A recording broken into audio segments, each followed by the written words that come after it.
National Bank of Pakistan cyber attack. I realized when I saw the headlines for this that actually we seldom cover attacks on financial institutions. Then when I saw the name of the bank also, my heart sank a little because it's the central bank I thought it was the central bank of Pakistan. In Malaysia, our country's central bank also regulates the industry and makes fiscal policies to ensure the health of the country's financial system. So fortunately or not, the National Bank of Pakistan is not the country's central bank. But the attack is reported to have impacted the bank's over 1,000 ATM machines, internal networks, and mobile apps. This happened at time of recording today. It happened about 7 days ago. But everything quickly came back online, right? What have you guys heard about this?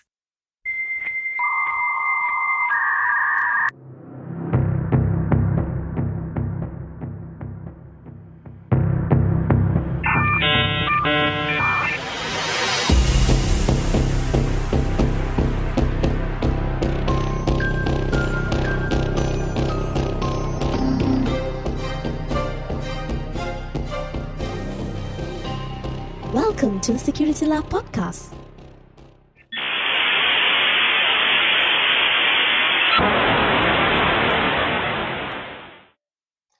Yeah, apparently they were down for around 2 days. The attack happened on a Friday, and the bank network was down over the weekend, and they were back up on Monday. So I think they were down for 2 days. So let me chip in on the whole incident. This happened during Friday and Saturday. And the only way that this incident could have happened is that the attack had directly impacted the back-end systems. Because traditionally, if you look at how banks are structured, the back-end system is where all the critical operations happen. So from making sure who has how much money, what transactions were done, were all stored in the back-end. The front-end systems are things like, for example, your ATM network, your mobile app, your internet-facing systems. So these are the front end or the northern part of the system, whereas the core system is the back-end part of the system. So everything quickly came back online, as in the customers were able to withdraw money from ATMs and use mobile apps, I'm presuming, right? But do you foresee there could be other repercussions that the customers will face later on? Or they are facing it right now, but they just don't realize it? Based on the report that was provided by the Record media, it seems that there were no fronts lost. So the question was it an attack that was just meant to disrupt the bank's operation? Because usually, I mean, if I'm an attacker and I have access to a bank, now why would I want to just do a denial of service and bring down the system? Now I'll be willy-nilly doing transfers, money laundering. I mean, the possibility is limitless. I can do a whole load of stuff. So for me, it's rather odd that the attackers decide to disrupt the bank rather than, actually making use of their access. And I mean, you have access to the core, and there's a lot of things you could do. You could transfer money around. I mean, there's just a lot of things that you could really do with that kind of access. So I don't know. To me, this whole news article just doesn't add up. Your experience in financial institutions, what's the likelihood of something like that happening? You have been breached, you have been attacked, but there is no loss reported. It leaves us to wonder, why would you ever do that, isn't it?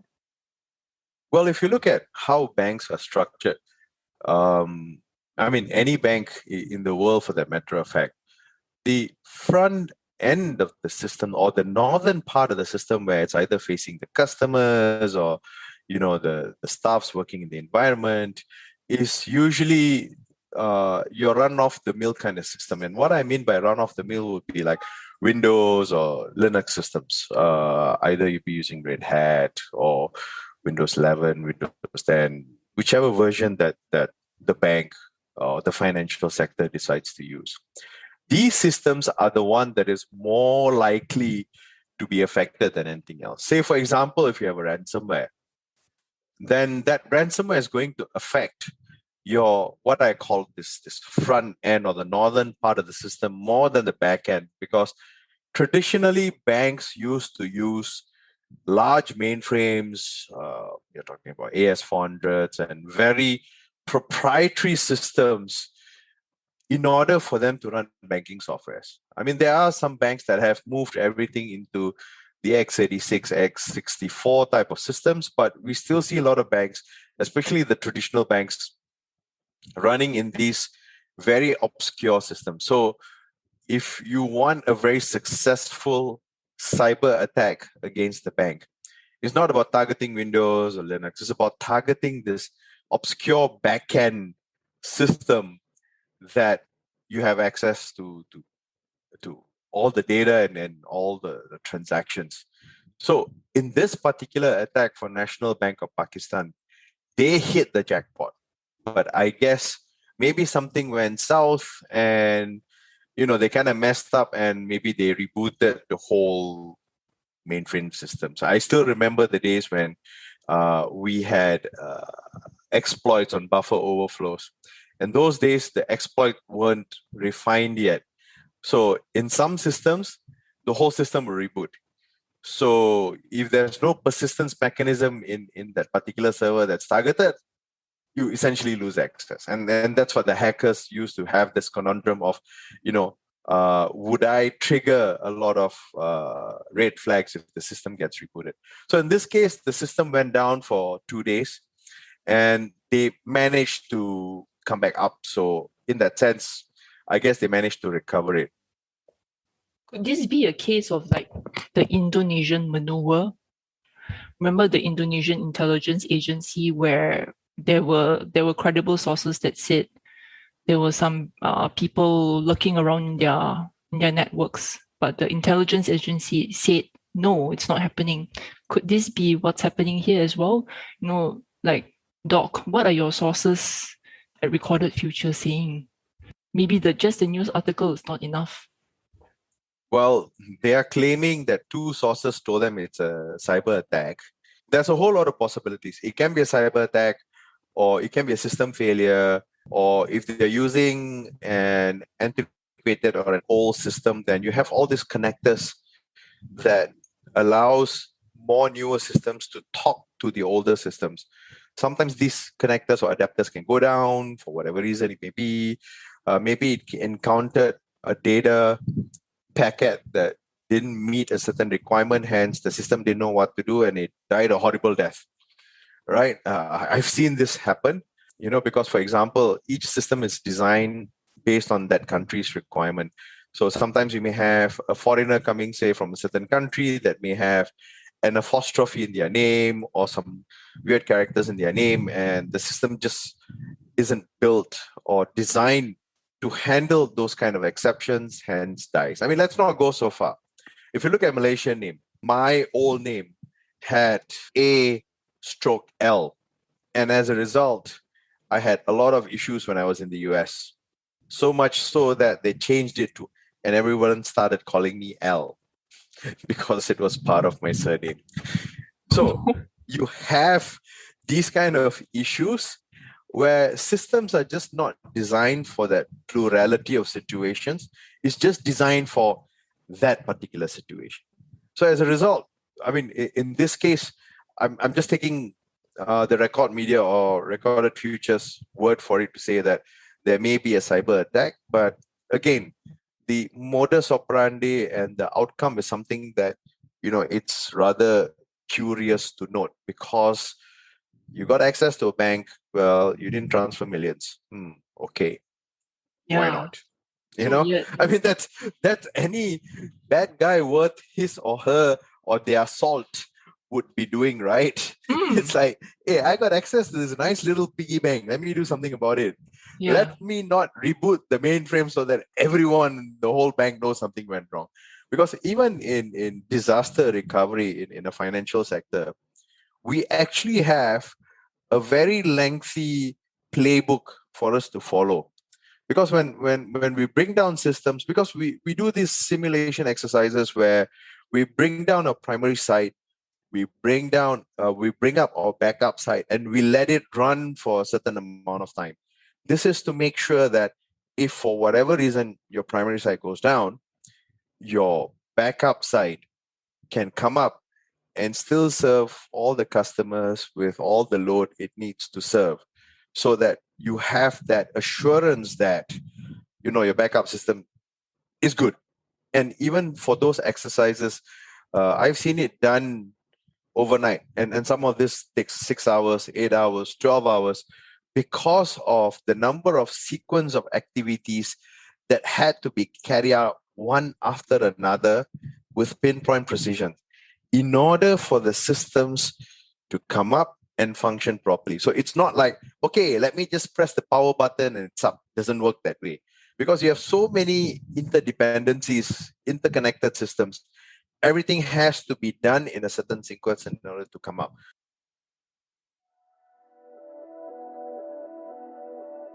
Enjoying the show so far? Subscribe now so that you don't miss out on the latest episode. We are available on Spotify, Apple Podcasts, Google Podcasts, and many other platforms. Visit podcast.securitylah.asia to get the links to subscribe. So if we look at a possible attacker messing up here I'm just assuming mainframe. It may not be mainframe at all, it may be something else. So let's assume the scenario that the attackers did access this system that we call mainframe and accidentally rebooted it. Then but then again, usually for DR and recovery activities, they give a maximum time about, I don't know, in Asia it's about 4 hours to bring it up.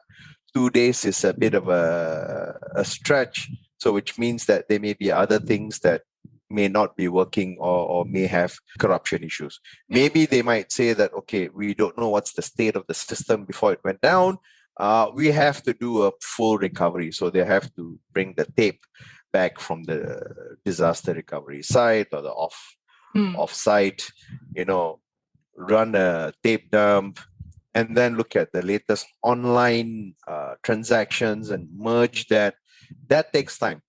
So in that instance, maybe maybe 2 days is reasonable, because you might take 1 day to bring your interconnectivity from your other systems, and 1 day just to restore all your systems from a known good backup.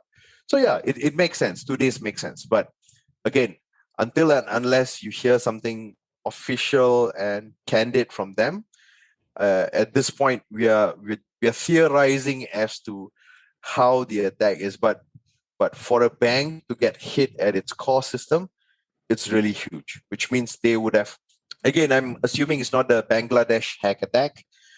This is National Bank of Pakistan, so I would assume they have slightly better levels of security. In order for anyone to even breach a bank, you will have multiple levels of security, multiple levels of firewall, security infrastructure, access control in place before anyone could even dream about seeing the IP address of your backend system. But then again, I'm theorizing. So without actually knowing how good or ungood their security posture is, we're just postulating on the matter. It was almost like a non-event. It was like a non-event to the point that fake news regarding this event was blown out of proportion, with some fake news circulating that 9 banks went down and some money was stolen. But of course, somebody said that it's not true. Well, the interconnectivity would have been an issue, because, for example, if you go to any countries, usually the ATMs are connected. So if you're a customer of Bank A, you should be able to go to Bank B's ATM and take out money.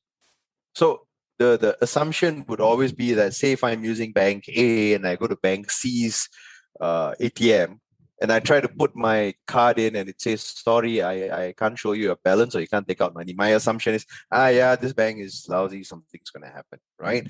And I go back to my home bank and I put in my card and it says, sorry, your account is not accessible. Then you're going to be like, hey, what's happening? What's going on? And unfortunately, with financial systems, panic sets in very fast. Like, for example, what happened recently, not too long ago in Afghanistan, where once the Taliban took over the country, or as they are taking over countries, the banks started freezing withdrawals, and naturally people get very worried about the safety of their assets, which is in the bank.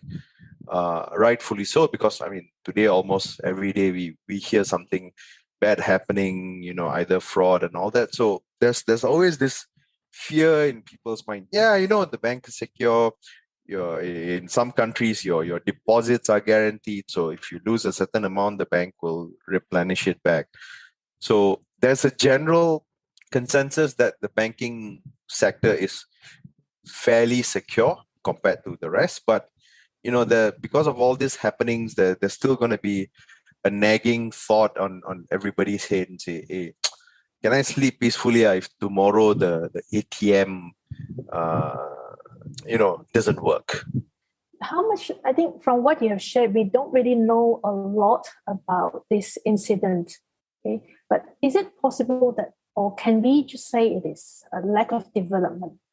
Like you say, a lot of people have the impression that banking systems are very secure, but we do know that there are also a lot of legacy systems in banks. So in this case, probably it's a lack of development, because then it results in vulnerability due to and causes a lack of resilience.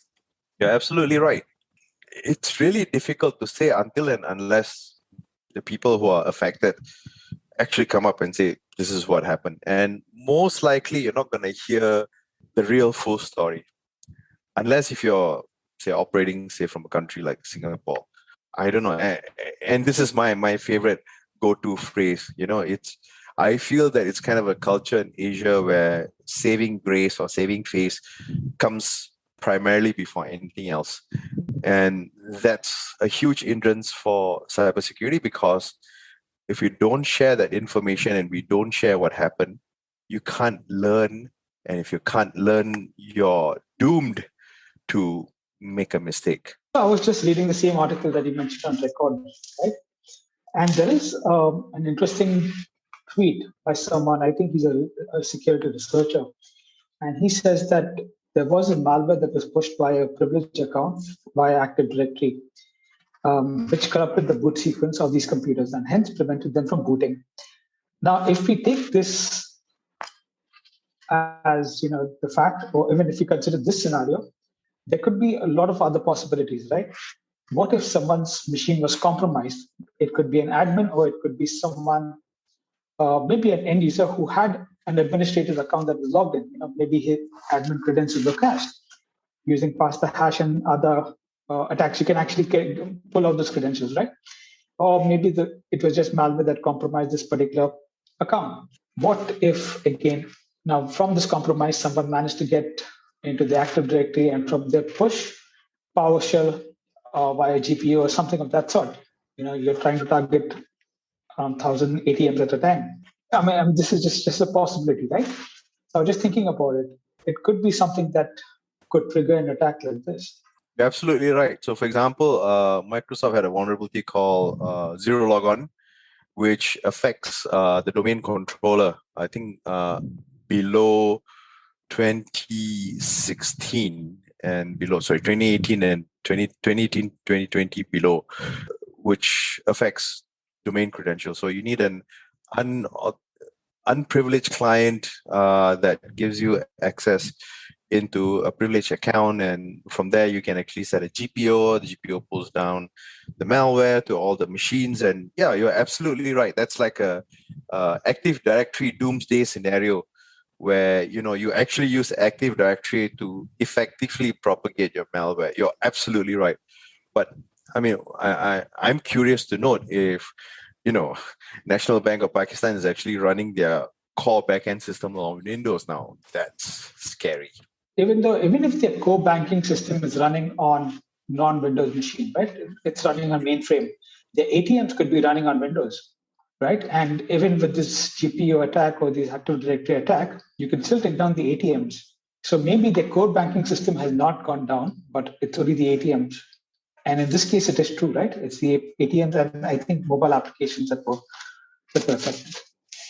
Yeah, the common system here would be the core, because end of the day, the protocols which how the ATM operates and how the mobile banking works are completely different. So based on my experience, I would say that it's most likely core banking system that went down. That's why you can't do any transactions. So it's most likely core banking. Because if you look at the way the protocol that ATM works and how your mobile banking is going to call and get the data back from your core system is going to be completely different. So these are two disparate systems that won't be interconnected with each other. So yeah, so this is an interesting story. I hope that we could actually learn more from this. And I hope that at some point of time we get more clarity as to what actually happened. And it'd be good to know if who the attackers are, whether it's just another underground group or maybe even a nation state player. So I guess the story is going to continue to develop. We'll keep in touch on this. Thank you.